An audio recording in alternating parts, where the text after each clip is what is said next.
She didn't hear him coming. No footsteps, no warning, just the soft, slow creak of the kitchen door, the kind of sound that makes your chest lock up when you know you're somewhere you're not supposed to be. Kira froze, still crouched on the cold stone floor, fingers wrapped around a bruised apple she'd stolen from the servant's waste bin. Her heartbeat?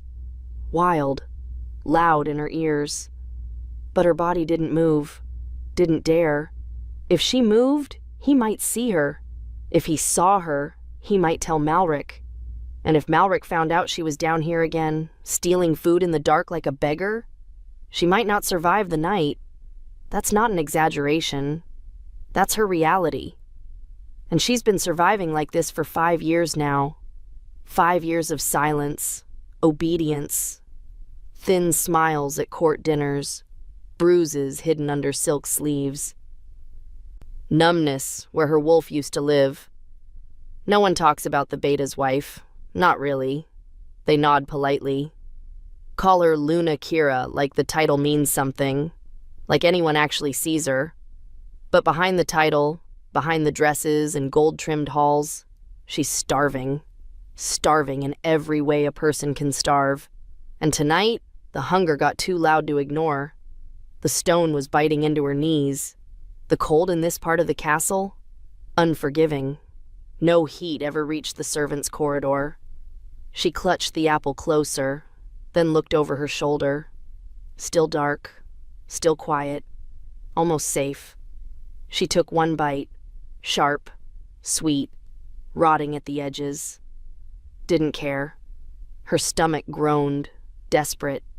She bit again, chewed fast, like it might be taken from her at any second, because it might be. But that's when she felt it, that stillness, that shift in the air.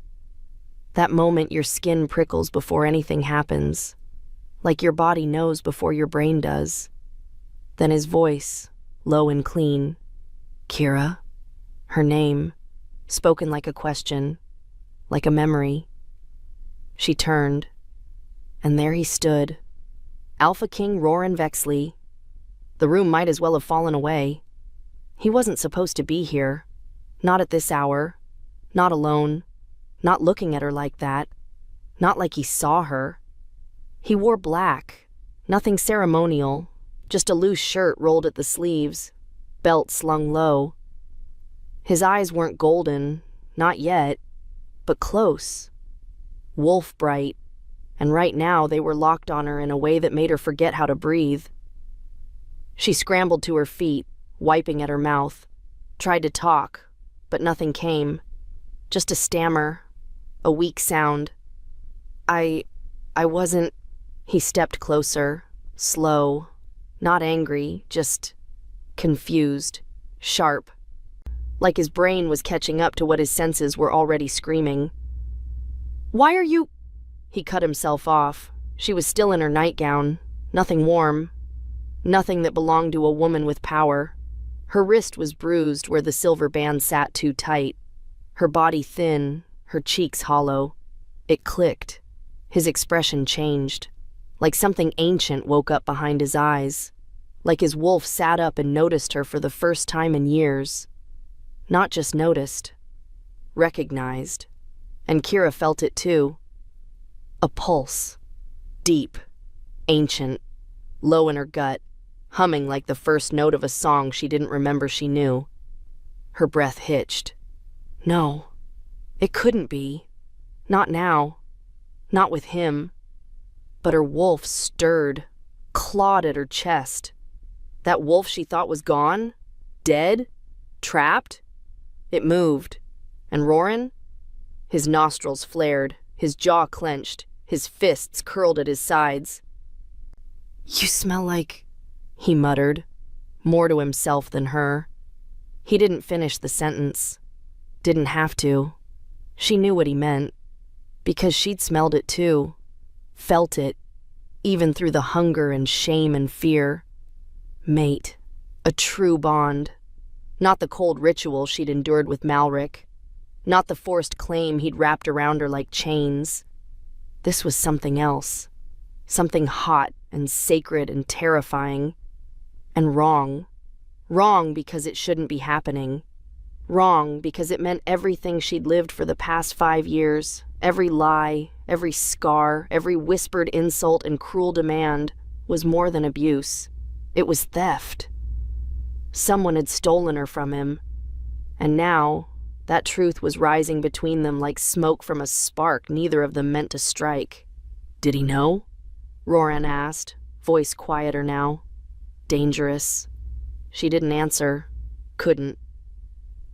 Instead, she took a step back. He noticed. Straightened. Like he didn't want to frighten her, but didn't know how not to. The tension in his body was unbearable, like holding back a dam with bare hands. "Kira," he said, but she turned, ran. Out the kitchen door, down the servants' hall, bare feet slapping stone. And behind her? She didn't hear footsteps. She heard a growl, low, broken, ferocious. Roran didn't follow right away. He stood in that kitchen, surrounded by the cold remains of a feast she'd never been allowed to touch. And in that moment, everything inside him changed. His beta had claimed a mate that was never his, had used magic to bind what fate had already chosen, and now that bond had snapped into place, the wolf inside Roran was done waiting, and if Malric thought he could steal from the king and walk away, he'd learn what it meant when an alpha went feral. Make sure to like, subscribe, and drop a comment. Where are you watching from? This story's just getting started. The beta's wife was missing, and Malric was smiling about it. Not a real smile. Not the kind someone gives when they're calm or confident. This was the stretch of a wolf who knew his prey was cornered, whether she knew it or not. Roran watched him from across the strategy hall, arms folded, expression carved from stone. Torches flickered against the walls. Shadows danced. Soldiers moved around them whispering about border patrols, unaware that something far more dangerous was growing right in the heart of the castle. "Kira didn't bring my reports this morning," Malric said, shrugging like it didn't matter. "Probably hiding again. She's timid." Timid. Roran's jaw ticked. Timid wasn't the word. Starving was the word. Terrified was the word. Fading was the word. A wolf who had lost her voice, her fire, her place in her own skin. He knew now why. He knew what had numbed her, what had quieted her wolf so completely he hadn't felt her for years. Magic. Forbidden. Foul magic. And Malric was standing here acting like nothing was wrong. Roran stepped closer, just enough that Malric's smile twitched at the edges. "Where is she?" the Alpha King asked. Malric smirked. "My wife? I don't keep her on a leash." Roran didn't blink. "You always know where she is." Malric's eyes darkened. Just a shade, but it was enough. Enough to confirm something Roran had been fighting to believe. Something poisonous. Something every instinct in his body rejected. Malric didn't love her, didn't protect her, didn't even tolerate her. He controlled her. Roran's wolf paced, low, restless. A growl coiled at the base of his throat. The beta tilted his head. "Has she caused trouble?" Trouble. As if hunger was trouble. As if a true mate bond snapping through 5 years of forced conditioning was trouble. Roran's voice was too soft when he finally spoke. Too quiet for anyone but Malric to hear. "You bound her." Malric's shoulder tensed, barely noticeable. But Roran saw it. "You put something on her wolf," Roran continued. "Something that shouldn't exist. Something illegal. Something only used by—" He didn't finish. He didn't need to. Malric straightened. His tone turned cold. "My king, be careful what you accuse me of." But the Alpha King wasn't listening anymore. His senses were sharpening, memory slicing back to last night. The pantry, Kira crouched in the shadows. Her wolf trembling behind her ribs, begging to be seen. Her scent. Gods. Her scent. He'd ignored it for years because he thought it was wrong, faded, dull. But last night her scent cracked open like a star exploding, and beneath it, he'd found the truth. She was his, not Malric's, never Malric's. The mate bond had been buried under suppression magic, and now that it was free, even a blind wolf could smell it. "Bring her to me," Roran said. Malric's nostrils flared. "And if she refuses?" "She won't refuse." They stared at each other. Power collided. Beta against Alpha King. A silent clash no one else in the room could feel. Then Malric gave a tight, dangerous smile. "I'll find her," he said. "And when I do, we'll see what she has to say about all this." He turned to leave, and Roran's wolf snapped. Kira was already awake by then, but she wasn't in her room. She was barefoot again, walking toward the outer courtyard, following a tug deep in her chest, a pull she didn't understand. The morning air was cold enough to sting her skin. Birds were beginning to wake. The world had that heavy quiet that only exists right before something breaks. Her hands shook. Her breathing was uneven. Her thoughts kept circling back to last night, the kitchen, Roran, the way his eyes had burned, the way her wolf had risen like it had never been asleep at all. She shouldn't think about it, shouldn't feel anything about it, shouldn't want anything, but she did. Gods, she did. She wanted the way he looked at her, wanted the way his voice softened when he spoke her name, wanted the heat she'd never felt with Malric, not once in 5 years of marriage, wanted the truth she could feel pulsing under her skin. She wasn't supposed to be with Malric. Her wolf had known it all along, and now that the Alpha King had come near her again, nothing inside her wanted to crawl back into silence. She walked through the courtyard, arms around herself, breath clouding in the morning air. Everything felt louder, colors sharper, sounds clearer. Her senses waking up from a 5-year coma. She touched her chest. "What's happening to me?" But her wolf didn't answer. She only pushed harder, hard enough to make Kira's knees weaken. She grabbed the stone railing, steadying herself just as footsteps, hard, fast, too familiar. Her stomach dropped. Malric stepped into the courtyard. No smile this time. No fake warmth. Just that look he got when he was about to say something soft and venomous. "There you are," he said, his voice smooth as oil. "The king is looking for you." Kira swallowed. "Why? Why do you think?" He took one step. She took one back. He noticed. His jaw tightened. "I told you before," Malric murmured. "Your place is beside me. Your loyalty is to me, not him." Her pulse hammered painfully. "I haven't done anything." "But you will," he murmured, "unless I remind you." He reached for her wrist, the bruised one, the hand wearing the silver band that always seemed to tighten when she felt afraid. She flinched. Malric froze. And in the stillness between them, like a storm rolling toward shore, they both felt it. A presence, a growl, a power so thick the air turned heavy. Kira turned first. Roran stood in the archway, shoulders squared, eyes burning, wolf right at the surface. If he shifted right here, right now, there would be no stopping him. Malric straightened, schooling his expression into something polite. "My king. Don't touch her again," Roran said. Just that. Quiet. Deadly. The courtyard went so still, Kira swore she could hear snow falling somewhere miles away. Malric's voice dropped. "She is my wife. And she came to me last night starving," Roran said, stepping closer. "Like an omega scrounging scraps." Kira's breath hitched. Malric didn't move. Roran's eyes shifted, not to gold, but close. A dangerous, flickering glow. "She smelled like fear," he said. "She smelled like hunger." His voice dropped. "And she smelled like something you tried very, very hard to hide." Kira felt her knees weaken. Malric's pulse jumped. And Roran stepped right between them.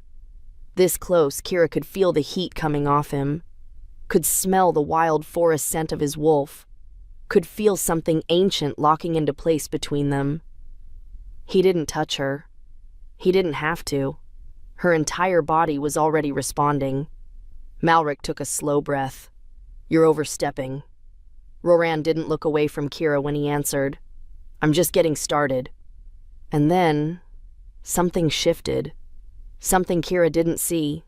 Something Malric felt first, his face drained of color. "Your scent," he whispered to her. "It's different." But she already knew. Her wolf was done hiding. And there was no way to pretend anymore. Not after last night. Not after this morning. Not with the Alpha King standing this close, breathing the same air. Malric's eyes sharpened. Roran's wolf growled. And Kira realized, with a single terrifying clarity, everything was about to break. And once it broke, nothing would ever go back to the way it was.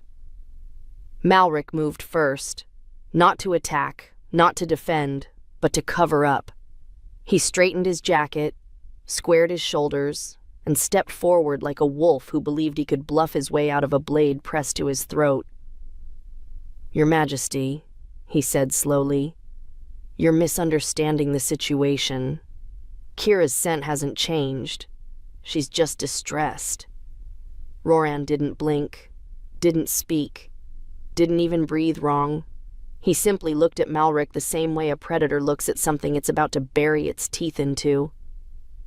Kira felt the air tighten around them, thick, charged, electric, like the moment before lightning strikes a tree and splits it clean in two. Her pulse hammered. She didn't know where to stand. Between them? Behind them? Far away from both? Her wolf tugged her forward. Her fear pulled her back. "Distressed," Roran repeated. "Quiet. Too quiet." "Is that what you call starving?" Malric didn't flinch. "She forgets to eat. You know how Omegas are." Kira closed her eyes. Shame burned behind her ribs. He said it so casually, so easily, like it was her fault. Like the bruises, the weight loss, the silence, the trembling. All of it was just her being fragile. She opened her mouth to say something. Anything. But Malric's eyes cut to her. A sharp warning she felt like a slap. Roran saw it, and that was it. The last thread snapped inside him. He stepped forward so suddenly Malric's hand twitched toward the knife he kept strapped under his coat. "Draw it," Roran murmured. "I dare you." Malric froze. Roran's wolf surged under his skin. His muscles tensed. His eyes, gods, those eyes, gold flaring so bright Kira felt heat crawl up her spine. She stepped back without meaning to. Roran reached her instantly. Not touching, just close. Close enough that she could feel the warmth rolling off him, flooding her cold bones like sunlight through frost. "Kira," he said. One word. Soft. But everything in her chest pulled toward him like gravity. "Come here." Malric reacted instantly. "She's not going anywhere with you." Roran didn't bother answering him. His attention stayed locked on Kira. Just her. And for the first time in years, she felt something she hadn't felt since before the wedding vows, before the binding collar, before Malric's cold hands closed around her life. Choice. Her breath shook as she took a small step toward Roran. Malric's voice cracked like a whip. "Kira!" She flinched. Roran's wolf growled. Low, warning, primitive. "Don't speak to her like that," Roran said. "She's my wife," Malric hissed. "No," Roran answered, voice dropping to a dangerous quiet. "She isn't. Not truly." Silence. The kind that hits hard, The kind that steals the breath from the room. The kind that changes everything. Malric swallowed. What are you implying? Roran stepped closer to Kira, slow and deliberate, like approaching a wild creature who'd been trained to run from kindness. He inhaled her scent, not touching, not crowding, just breathing. And Kira felt it all the way down her spine, the way her wolf leaned toward him, desperate, trembling, starved for something she couldn't name. Malric's breath hitched. Roran straightened, and then he said it. The sentence that would ruin everything. She smells like me. Kira didn't breathe. Malric didn't either. The wind itself seemed to stop.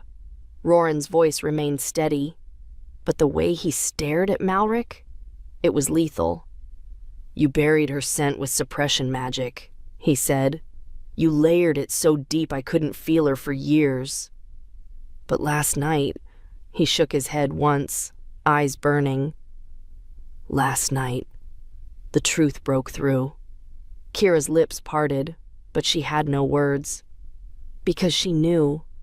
She knew what she felt, what she smelled, what she'd been denying for 5 years because something inside her had always felt wrong, incomplete, mismatched, lonely in a way that made no sense.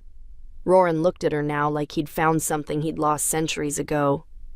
Malric's jaw clenched.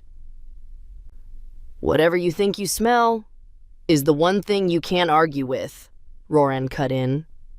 A mate bond. Kira's knees almost gave out. Malric stepped forward, fury sparking under his skin. You're mistaken. But Roran's wolf was fully awake now, fully aware, and fully done with lies. I should have known, Roran said quietly. Her wolf never recognized you. Not once. Kira tried to breathe. Her lungs refused. Because deep down, beneath all the numbness and hunger and exhaustion, she felt the truth rising like heat in her blood. Her wolf had never wanted Malric, never accepted him, never opened to him. She thought she was broken, but she wasn't broken. She was bound. Roran's voice softened. Kira, look at me. She did. She didn't mean to, didn't choose to. Her body just obeyed, and as soon as their eyes locked, the world narrowed. Her pulse slowed, her breathing steadied, her wolf pressed hard against her skin, begging to reach him. Malric saw it, and something inside him snapped. Enough, he growled. She is mine. Roran turned, finally facing him fully. Fully alpha. Fully fury. She was never yours. The courtyard trembled. Roran's power spilled into the air like heat from a wildfire. The stone under their feet vibrated. Birds scattered, leaves rustled, wolves in the training yard paused, ears snapping toward the courtyard instinctively. Malric forced a laugh. It didn't reach his eyes. If you think I'll stand here while you won't stand at all if you take one more step toward her. Malric inhaled sharply. His wolf pushed forward, scent spiking with challenge. Kira's heart pounded. This was escalating. Fast. Too fast. Please, she whispered. Stop. Both men froze.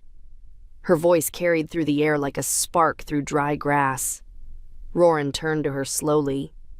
Kira. But she wasn't looking at him. She was staring at Malric, at the man she'd lived with. Trusted at first, feared soon after, endured far too long.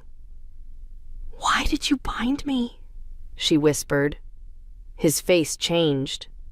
Not anger, not guilt, panic. Kira, what did you do to me? Malric opened his mouth, but Roran's voice cut through the courtyard like a blade.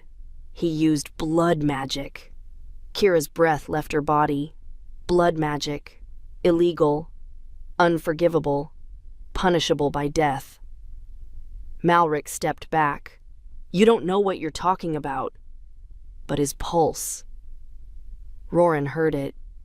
Kira smelled it. The truth sat between them like heat rising off a smoldering coal. Roran lowered his voice. Gaze locked on Malric's shaking hands. You bound her, Wolf, he said. You hid her scent. You hid her soul. You stole her bond. Kira felt the world tilt under her feet. Stole her bond. Her wolf howled in her chest. Malric's voice cracked. Kira, listen to me. But something in Roran's expression changed. His nostrils flared. His eyes sharpened. His voice dropped to a whisper of raw fury. He hurt you. Not a question. A realization. A promise. The kind of promise that ends with blood on the floor. Kira stepped back instinctively. Roran, but it was too late. His wolf pushed forward, fully, completely, with a power that made the air vibrate around him. Malric reached for Kira. Roran moved, and the moment before he shifted, before everything exploded, Kira sensed something else, something incoming. Something worse than either of them. Something that felt like a hand reaching through her memories. A voice she never wanted to hear again. Her skin chilled. Her breath stalled. Someone else knew the truth, and they were already coming for her. Roran didn't shift in front of her. He wanted to. Gods, he wanted to. The power in his chest screamed for release. His claws pushed just under his skin. His wolf had had enough of politics, enough of restraint, enough of watching the woman who bore his scent flinch from a male who didn't deserve to stand near her. But she was watching. Still. Silent. Frozen in place, like her body wasn't sure which direction safety lived in. And that stopped him. Barely. He didn't shift. But he didn't stand down either. Malric's hand was still outstretched, fingers stiff, a hair's width from brushing Kira's sleeve. Roran's body tensed as his wolf surged forward again, snarling without sound, eyes blazing bright gold now. Touch her, Roran said, voice dark and slow, and I'll break every bone in your hand before your heart even knows it's stopped beating. Malric retracted his arm, not in fear, but in calculation. Kira saw it.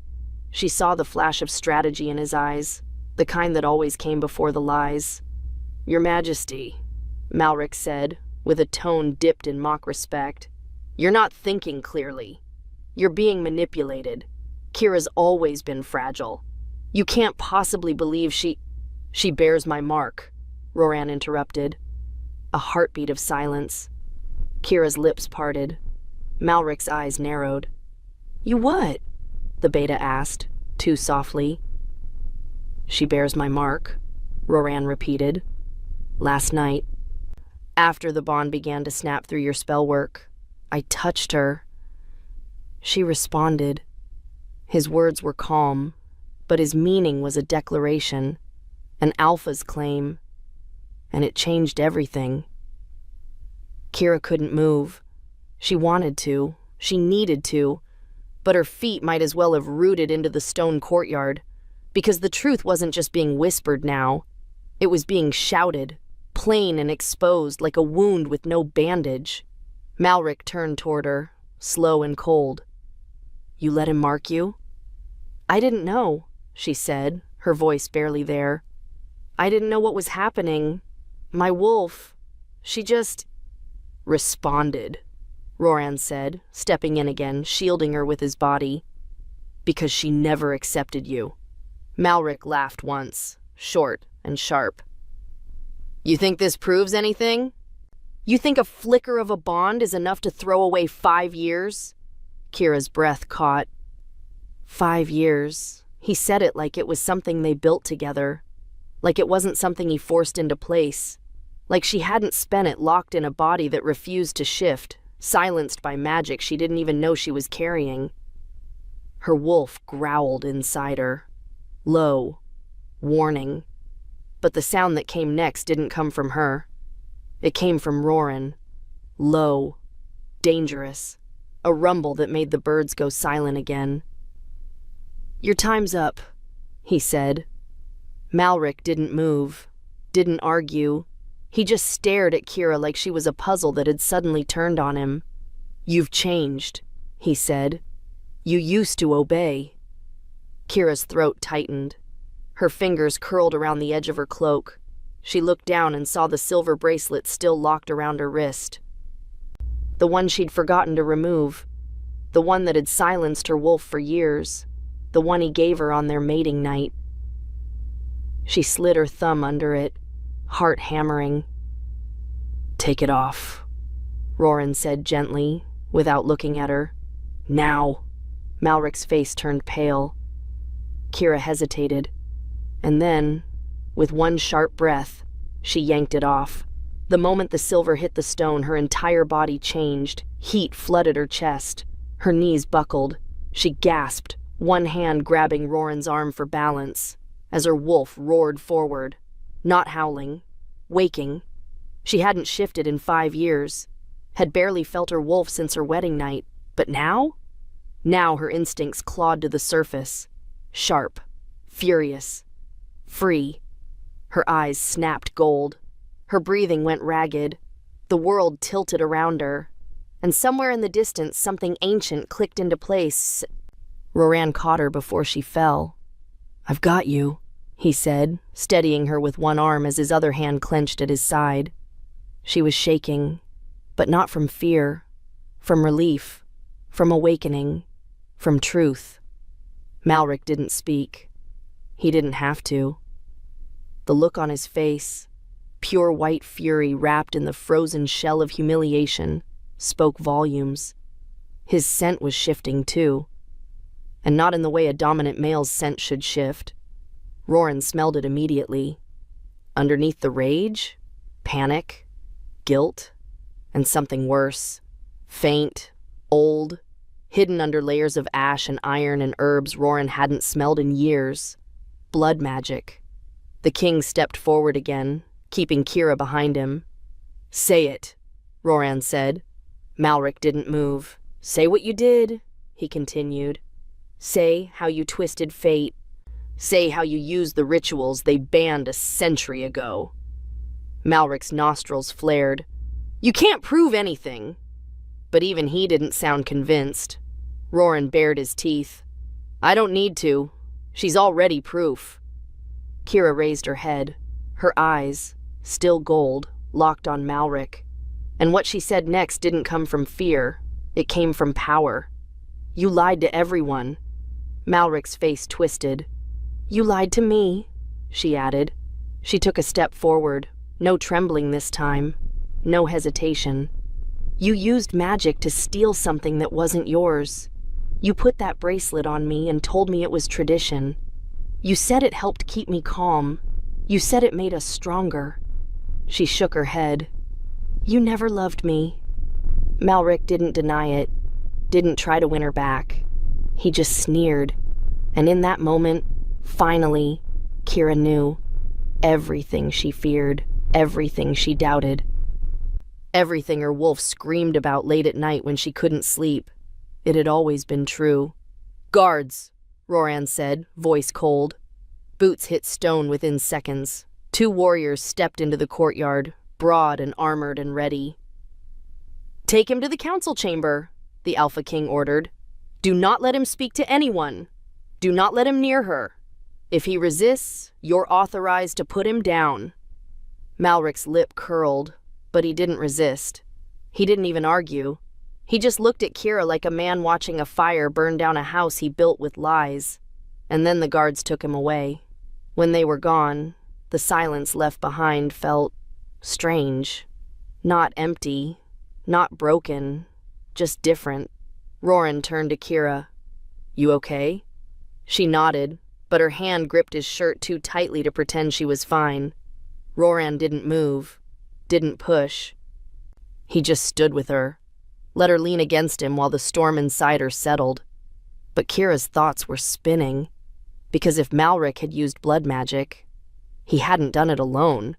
That spell work required more than a wolf's hands. It required a witch, which meant someone else had been part of it.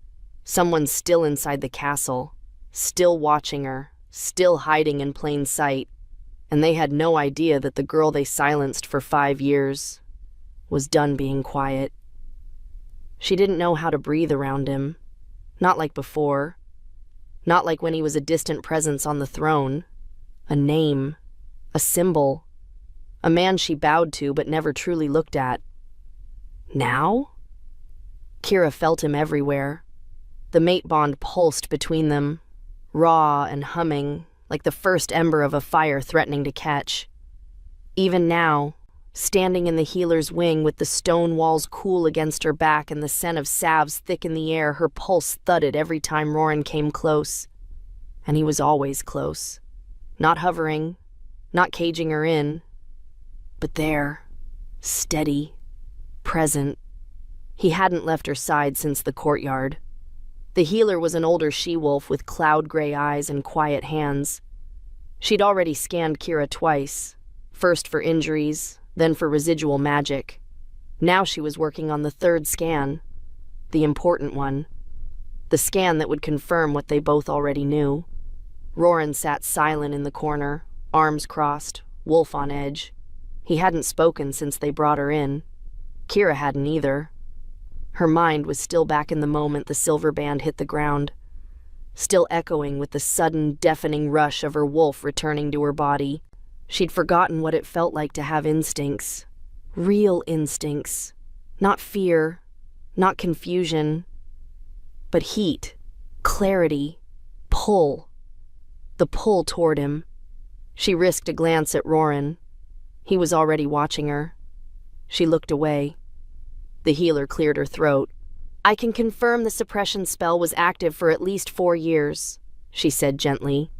Layered, heavy, likely reinforced monthly. Kira's stomach turned. "How didn't I feel it?" "You did," the healer replied. "But you thought it was you. That's how these spells work. They blur the lines between the cage and the self." Kira stared down at her hands. Her fingers were trembling. Roran's voice broke the silence. "Is it gone now?" "Yes." The healer nodded. "The bond is reasserting itself, strongly." Kira's breath caught. Bond. Her wolf pressed close to the surface, as if hearing the word gave it permission to feel again. But the weight of it. She hadn't chosen this. She hadn't known she was someone's mate when she said yes to Malric. She hadn't felt anything that night. Just a ceremony. A collar. A lie. She swallowed. "What happens now?" The healer looked at Roran, but it was Kira who answered herself. "Everyone will know, won't they?" Roran stood. "They already do." Kira nodded slowly, eyes fixed on the floor. Then, soft, "They'll say I betrayed him." Roran's voice didn't rise. "They can say what they want. I won't let them near you." She looked up. "Even if I'm the scandal?" His jaw clenched. "You're not a scandal. You're mine." The words hit her like heat. Her body stilled. Not because she didn't want to hear it, but because it felt so unreal. For years, she'd been invisible, a shadow in her own life, touched only when required, spoken to like a possession, fed when remembered. And now this? Now she had an alpha king standing between her and every threat. Now her wolf, silent for half a decade, was alive inside her, pushing, pacing, leaning toward him like it had known all along where it belonged. But she was scared. Scared to trust it. Scared to want it. Scared to want him. "I don't know who I am without the silence," she whispered. "Without the hunger. Without him." Roran stepped closer. Not too close. Just enough that she could feel his warmth, his scent, clean and sharp, like snow over pine. "You're not defined by what he did to you," he said. "You're defined by what you survived." Her eyes shimmered, and she blinked fast, like the tears were trying to trickle through before she gave them permission. "Why didn't I feel the bond before?" she asked. "Because I didn't either," he said. "It was buried. But it's not now." He hesitated, then lower. "Can I show you?" She looked at him, confused. He didn't move. He just extended his hand. No pressure, no command. Just an offering. "Touch me," he said. "Let your wolf decide." She hesitated. For a moment, everything inside her screamed, "Don't." Because if she touched him, this wouldn't be theory anymore. It wouldn't be magic, or politics, or betrayal. It would be real. But her hand moved anyway. Her fingers touched his, and the bond exploded. It hit her with the force of a storm. She gasped, staggering slightly as the magic snapped into alignment, threading through her soul like wildfire through dry grass. His scent filled her lungs, her pulse synced to his. The sensation was pure, sharp, hot, right. Her wolf howled inside her, mine, mine, mine. And for the first time in her adult life, Kira felt something she didn't recognize at first. Peace. Not stillness, not numbness, but peace. Roran exhaled, shoulders relaxing for the first time since the courtyard. "I felt it last night," he said. "But this is full." Kira didn't speak. Couldn't. Her body was still trying to catch up.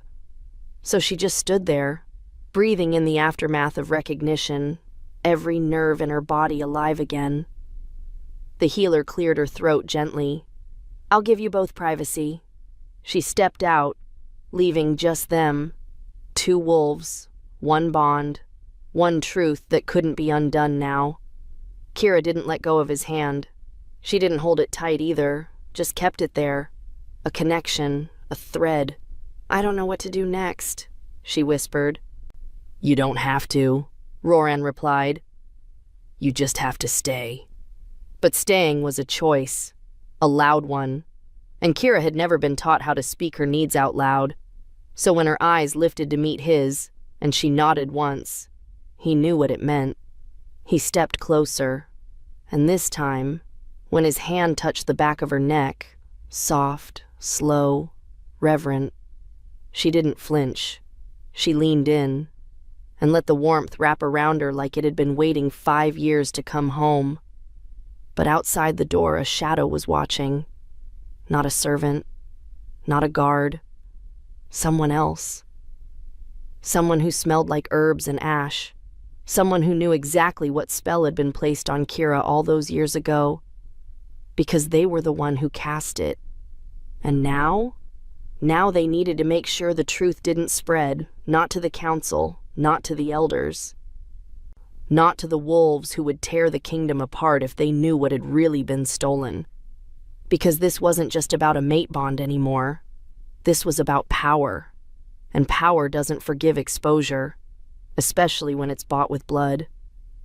There were too many eyes on her. Kira felt them even before she stepped into the hall. Heavy, sharp, waiting. She could hear the low voices rumbling behind the high stone doors. Dozens of them. Some curious, some suspicious. A few already whispering what they thought they knew. She stood behind the doors with her palms slick and her heart pounding like war drums in her chest. Ceremonial robes draped over her shoulders. Pale gray.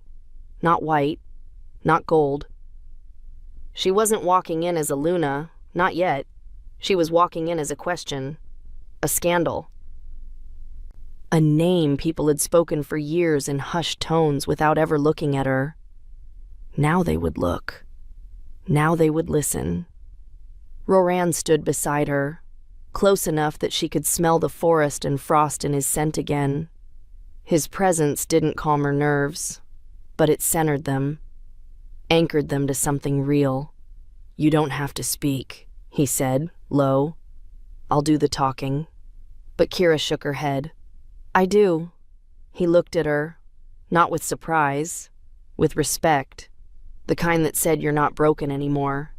The doors opened, and the silence that followed was loud.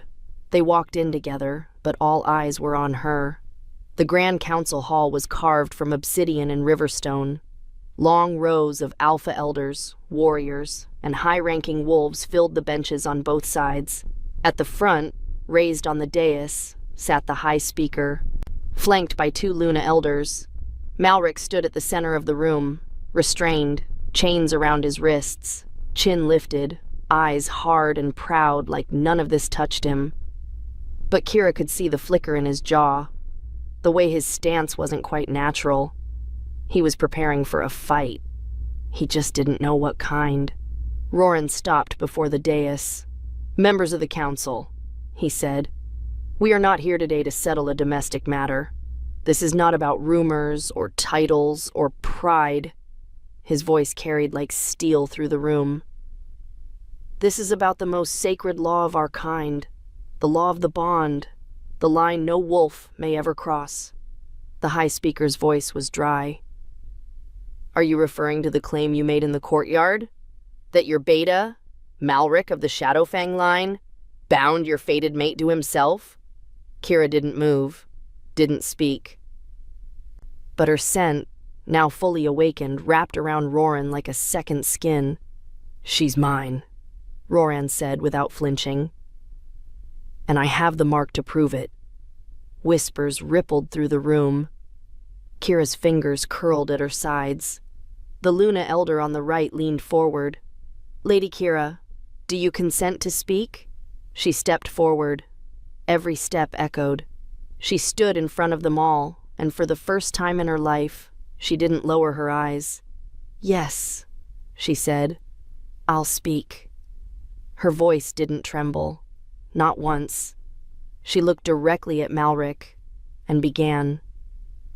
"I married him when I was 19, she said. "He told me I was chosen, that I was lucky to be bonded to a beta, that my wolf would settle in time." She took a breath. Not shaky, measured. "I wore a silver bracelet on our mating night. I didn't understand what it was. He said it helped ease the shift, that it would make me calmer, gentler. I wore it for 5 years. Someone in the crowd hissed under their breath. Kira didn't stop. "I never shifted once during that time. My wolf stayed silent. I assumed she was sick, or broken, or afraid." She turned to the council. "She wasn't any of those things." More silence. Roran stepped forward. "We had her examined.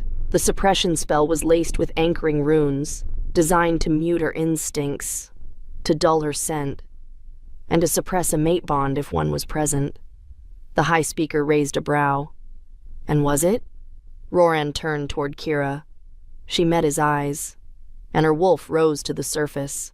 For just a second, her irises flared gold, bright and full. The scent in the room changed instantly. Strong, potent, undeniable. The Luna elder gasped. "There it is," someone whispered. "The bond." Malric's voice was like venom in a well. "She's manipulating it," he said, stepping forward despite the chains. "You think this is real? You think she didn't enjoy 5 years under my roof? She was cared for, protected, fed. What does it say about him that she only now reacts?" Roran didn't move, didn't blink. "She reacted," he said coldly, "because the bond was buried under your magic." The healer stepped forward from the side bench, and what she laid in front of the council made the entire room still. The bracelet, silver, scarred with etchings, cursed runes dull from years of use. "I tested it myself," she said. "Confirmed blood magic residue. This is not pack-sanctioned suppression. This is ancient, forbidden, the kind used to control a wolf against her will." The council murmurs swelled. The high speaker's voice rose above them. "And who helped you cast it, Malric?" No answer. Because Malric wasn't looking at the speaker anymore. He was staring at the back of the room, at the one face that didn't belong. Kira turned just as the scent reached her. Smoke, myrrh, cold iron, a witch, watching from the shadows. And not just any witch. She knew that face. The witch turned to leave. Too fast. Guards moved, but they were seconds too slow. By the time the witch reached the exit, she'd already pulled something from her cloak. A talisman, burning blue, whispering in a language Kira didn't understand. But her wolf did. Roran shouted, "Stop her!" The witch vanished. A flash of light, a scream, a rush of heat. Then, silence. Everyone froze, except Kira. She turned to Roran. "She was at our wedding," she whispered. "She's the one who placed the collar." The Luna elder stood. "You remember?" "Not all of it," Kira said, "but her scent, her face, her voice. She told me to be quiet, that everything would be easier if I just let go." Roran stepped closer. "Then she's the key," he said. "She helped him bind you, and now she's trying to erase the trail." Kira's voice dropped. "She's not trying to erase it." "Then what?" "She's trying to finish it. Because somewhere in the palace, beneath the stone, in tunnels no one had walked in years, a second ritual had already begun. And this time the magic wasn't meant to bind. It was meant to destroy. The mate bond was alive. But someone wanted it dead. The tunnels beneath the castle weren't supposed to exist. At least, not anymore. They'd been sealed 2 generations ago, after the last blood war, when rogue witches had been driven out and every spell chamber buried beneath ash and stone. But magic doesn't die. It waits. And now, it was breathing again. Kira could feel it under her skin before Roran said a word, like a sickness. A pressure behind her eyes. Like something was pulling at the thread that now linked her heart to his. He felt it too. One second they were walking the council halls, intent on returning to safety. Then Roran stopped so suddenly she nearly crashed into him. "Wait," he said. Kira stilled. The corridor was empty. But the bond inside her tugged, hard, like gravity shifting beneath her feet. "What is that?" she whispered. Roran's voice was already distant. "She's trying to sever it." Kira's breath caught. "The witch?" Roran's eyes darkened. "She didn't vanish. She descended." They found the entrance behind the old Luna chapel, dust-covered, crumbling, hidden beneath a stone that hadn't been moved in decades. But Roran's wolf knew the scent of blood magic now. He could smell its trail like poison in the air. He gripped the edge of the stone slab and pushed, muscles straining, claws half-formed. The floor groaned, shifted, then split open. Stale air surged upward, thick with mold and the faint scent of burning herbs. Kira's wolf flinched, but she didn't. She stepped forward and looked into the dark spiral stairwell below. A single torch flickered near the top, nothing else but silence. Roran looked at her. "You don't have to go down there." "Yes, I do." The descent felt endless. Each step a reminder of how deep the lies had gone. Roran walked in front. Kira stayed close behind. Her hand skimmed the damp stone wall. Her heart beat like a warning drum. And below? Below, something waited. A sound began to rise. Low, echoed, chanting. Not loud, but steady. Kira's pulse sped up. "She's starting," Roran muttered. The chanting grew louder, faster, more frenzied. The scent of smoke shifted. now laced with ash and salt and old buried things. Kira's foot hit the last step, and what she saw stopped her breath. The chamber was circular, carved in obsidian, lit by fireless candles that pulsed blue-white against the walls. And at the center, the witch, cloaked, hooded, arms lifted over a stone altar that pulsed with raw magic. And lying atop it, Kira gasped. It was a mirror. No, not glass. A reflection spell. It showed her. Not her now, her past self, curled, bound, eyes blank and wrists chained with silver. She remembered that night. The one after the ceremony. The one no one talks about. The one where her wolf screamed inside her for hours before finally falling silent under the weight of something she couldn't see. That was the night she disappeared inside herself. And now this witch was trying to trap her there again. Roran stepped forward. It's over. The witch didn't flinch, didn't turn. She simply lifted her hands higher and chanted louder. The reflection on the altar began to twitch. Kira's body seized.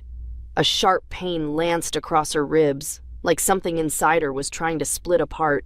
"Roran!" she gasped. He caught her before she fell. "She's tethering you back to the binding," he said. "She's trying to force your wolf into the old cage." The air in the room thickened. Magic pulsed against the walls like a heartbeat. The light dimmed. The witch finally spoke. "You were not meant to be his," her voice echoed, too loud for such a small room, too ancient, too empty. "You were bought," she said. "Your bond was a threat. The old Alpha saw it, and he paid to have it buried." Kira's blood ran cold. "The old Alpha?" she whispered. "Roran's father?" The witch smiled under her hood. "Your birth was prophesied, a union that would shift the bloodlines, balance the power." She turned now, and Kira finally saw her face. Not young, not old, ageless, marked with runes carved into skin like ink burned into the bone. "He ordered it," the witch said. "Your suppression, your silence, your placement with the beta, it was all arranged." Kira stared. "I was placed?" The witch stepped forward. "You think this kingdom thrives on freedom? It thrives on control. And you, your wolf, was never meant to rise." Roran snarled. "I'm king now," he said. "And I don't answer to ghosts." The witch raised her hand. Magic flared. A blast of wind threw Roran backward, hard against the wall. Stone cracked. "Roran!"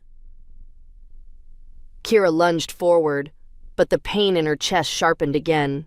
The reflection on the altar writhed. It was hurting her. Kira dropped to her knees.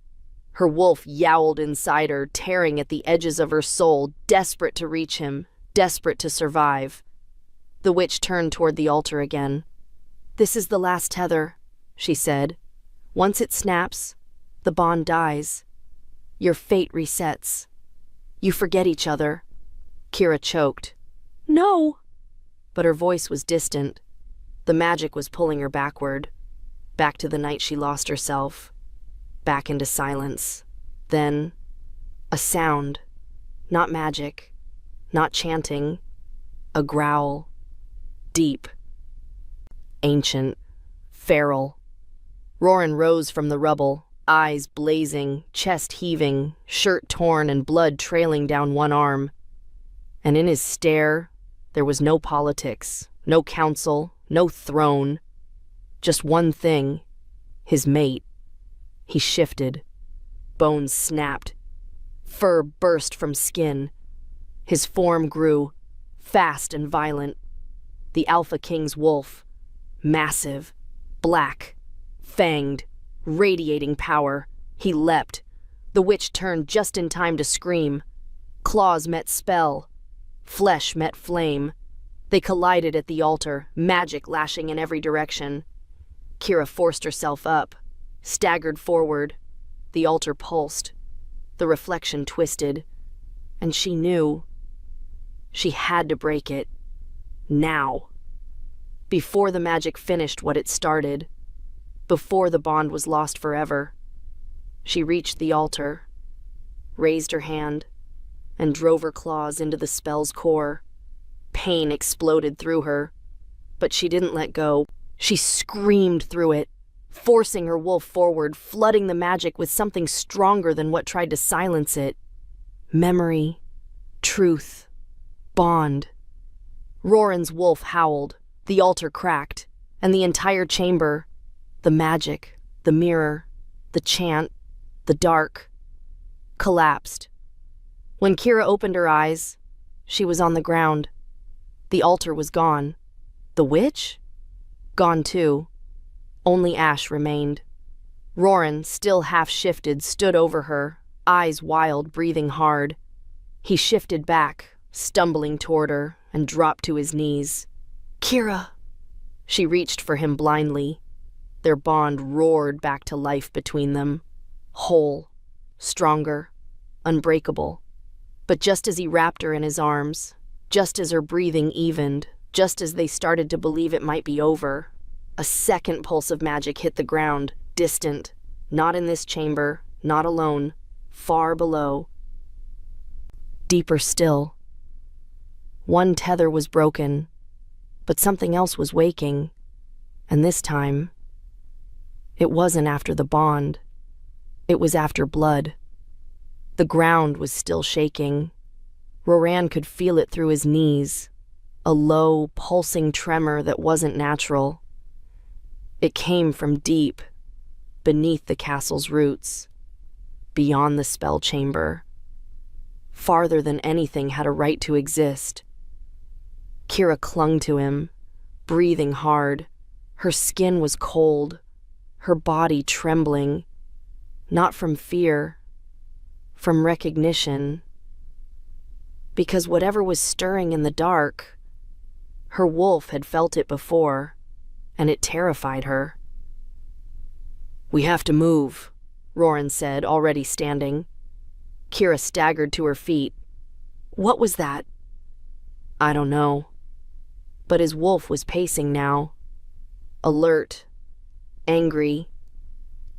Not just because of what they'd fought, but because of what was still waiting.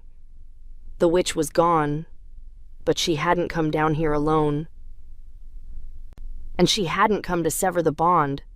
That was just the first step. The distraction. The corridor beyond the chamber was narrower than the last, built from rough stone, dripping with centuries of damp rot. Roran led, claws still half-formed, body humming with residual fury. Kira followed close behind, one hand against the wall to keep her balance.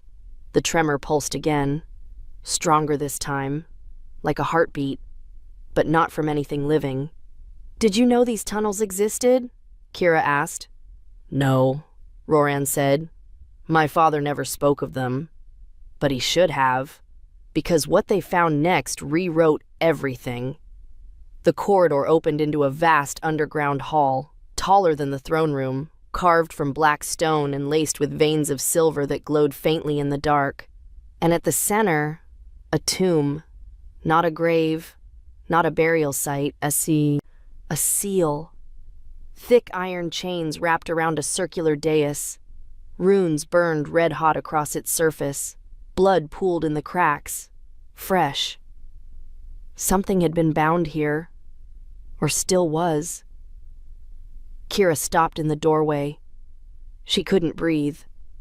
The bond between her and Roran pulsed harder now, reacting to the magic, resisting it. "What is this place?" she whispered. Roran stepped forward, eyes locked on the runes. He knew the language, barely. Old Wolf, the ancient tongue used by kings before the Blood Wars. He read aloud, "Here lies the first Alpha's debt." The moment the words left his mouth, the silver veins in the walls flared, and Kira dropped to her knees. Searing pain lanced her chest. Her wolf screamed inside her head. "Get out! Get out! Get out!" Roran turned just in time to catch her before she collapsed. "Kira!" She was shaking violently now, eyes glowing gold, fingers curled like claws.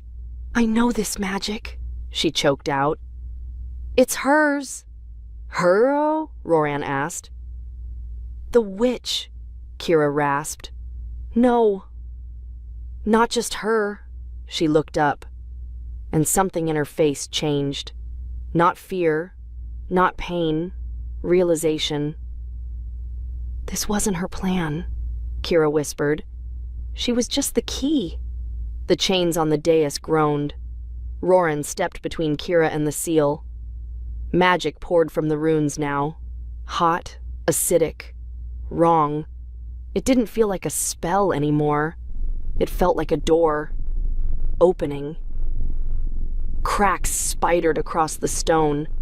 The blood glowed brighter, and from beneath it, a sound. Breathing. But not from lungs. From something far older, far colder, far more dangerous. Roran's wolf surged to the front of his mind, snarling. "We're not dealing with magic anymore," he said. "We're dealing with what it was trying to hold back." Kira stared at the seal, then at him. Then she said it.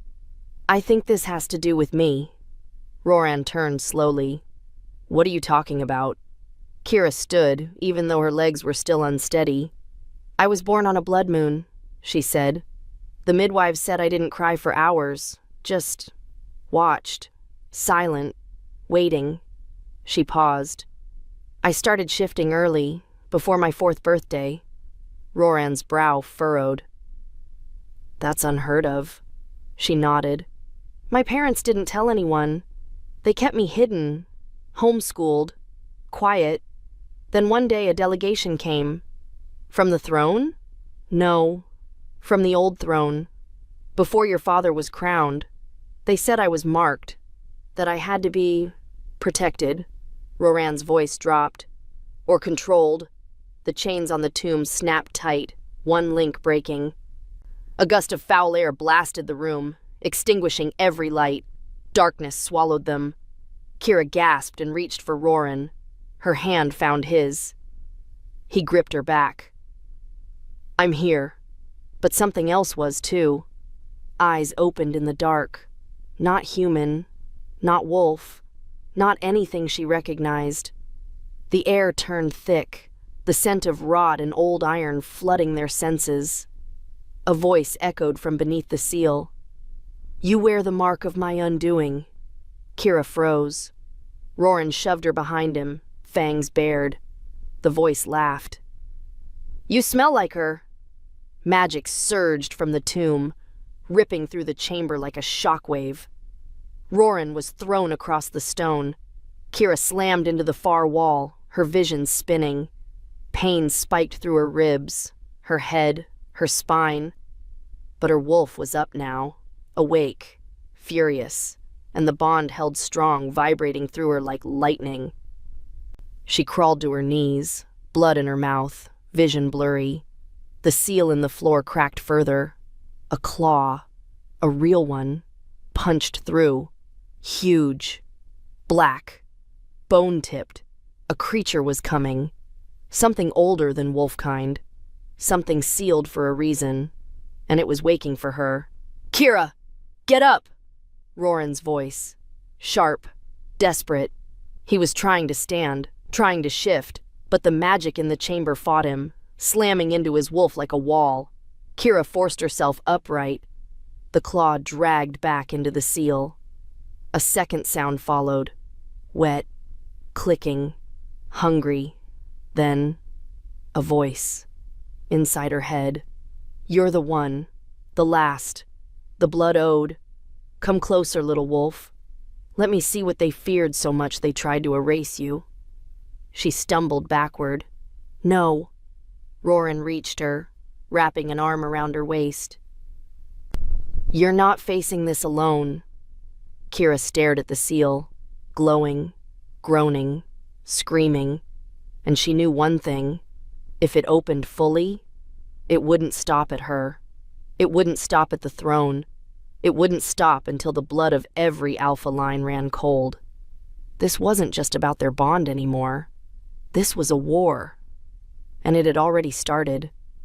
The floor cracked beneath them. Not once. Not loud. Just enough to send dust up from the stone. Just enough to say, this place was never meant to stay closed forever. Kira felt the bond between her and Roran pulse like it was struggling to stay alive against something older, something hungrier. And whatever was buried beneath the seal, it knew her name. Not just her face. Not just her scent. Her bloodline. Roran's grip tightened on her waist. He was still bleeding, still half-shifted, but his focus didn't waver. "We don't let it rise," he said. Kira nodded, but her voice came out hoarse. "How?" Because the magic here, this wasn't just a spell gone wrong. This was legacy-level power. Dark magic anchored to generations of silence, of lies. The seal was failing, and they were standing on top of it. "I think it's bound to me," she said quietly. Roran turned. "What?" Kira pressed a palm to the shaking ground. "Not by accident. By design. My wolf. She's reacting to this. Like she's part of it." She looked up at him, and her voice didn't shake when she said it. "They didn't just suppress me to hide a bond. They suppressed me to keep this thing asleep." Roran went still. "They used me as the tether," she whispered. "Not to protect the kingdom. To trap something that should have never been summoned in the first place." Beneath them, the magic surged again. A new crack split the dais. Something howled below. Low. Inhuman. Wrong. Roran stepped in front of her. "Then we break the chain." "But what if breaking me breaks everything else?" she asked. "What if letting my wolf rise, fully, lets this thing go too?" "Then we don't let it rise alone." He touched her face, thumb brushing the edge of her cheekbone, his scent wrapping around her like armor.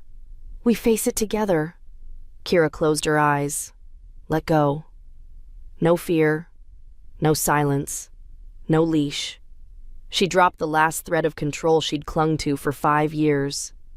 And her wolf surged forward. It wasn't like shifting. It wasn't just bones and fur and fangs. It was unlocking, unbinding. Every suppressed instinct exploded out of her in a flash of gold light. Her body twisted, split, reshaped. When her paws hit the stone floor, the entire chamber reacted. The silver veins in the walls flared. The runes on the tomb blazed red. The creature below let out a scream that shook the ceiling. But Kira didn't flinch. Her wolf stood tall, full, and furious, radiating energy that didn't just belong to her. It belonged to the first wolves. Roran shifted beside her, massive and dark, fangs bared. 2 bonded wolves, one purpose. Together they turned toward the seal. It was nearly gone now. Only 2 links of chain remained. Then, a voice, cold and familiar. "Don't." They turned. Malric, bleeding, shackled, dragging himself through the broken stairwell like a man crawling from his own grave. "You don't know what's underneath," he said, coughing blood. "It's not meant to be woken." Kira shifted back, slow, breathless. Her voice was quiet. "But you were willing to risk it, just to keep me hidden." Malric looked up at her, and this time his eyes didn't hold arrogance. They held fear. "I was trying to save the kingdom," he rasped. "If that thing wakes, bonds won't matter. Wolves won't matter." He glanced at Roran. "Even kings won't matter." Kira stepped forward. No more lies. She looked at the final seal, pulsing red now, humming with fury. "If my wolf was used to cage it, then my wolf is the key to ending it. Or unleashing it," Malric said. "I'll take that chance." She dropped to her knees and pressed both palms to the altar. The magic hit her instantly. Visions slammed into her skull. A past she'd never lived, wolves burned, cities screaming, then a creature with too many eyes and no soul tearing through the forests of their ancestors. This thing hadn't just waited down here. It had been fed. Every generation, every silenced omega, every fragile mate, every wolf who didn't fit the mold, they were offerings. Kira screamed through clenched teeth. Roran stepped forward, trying to reach her, but the magic shoved him back. She was alone. And then she wasn't.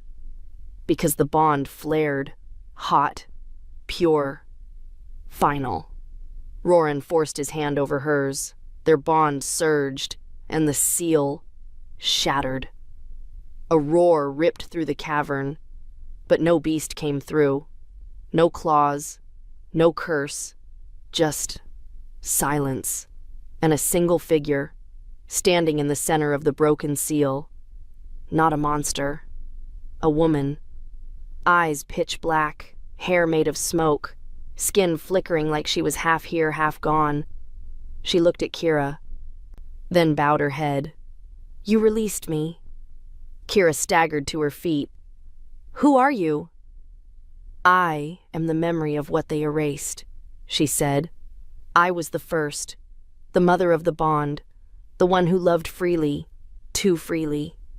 Her voice was wind, grief, fire. "So they buried me," she said, "and cursed my line." Kira's heart slammed into her ribs. Her line. "Wait, are you—" The woman nodded. "You are my blood." Roran moved to her side. The woman smiled faintly. "You are what they feared most. A love that cannot be bound. A wolf that cannot be chained." She stepped forward, reaching for Kira's face, and when her hand brushed skin, every suppressed memory, every stolen moment, every night, Kira cried herself to sleep thinking she was broken, returned. Then the woman began to fade, and her final words echoed into the stone. "Do not let them bury truth again." Then she was gone, just dust, light, silence. The magic disappeared, the chamber dimmed. Kira fell into Roran's arms, but she wasn't weak. She was whole, fully, finally. Later, when they surfaced, the palace stood in stunned silence. The seal had been destroyed. The magic purged. The council tried to understand, but Kira didn't need their understanding. She had her wolf, her bond, her king, and for the first time in her life, she wasn't hiding in the dark, stealing scraps from someone else's feast. She was standing in the light, and they would never silence her again.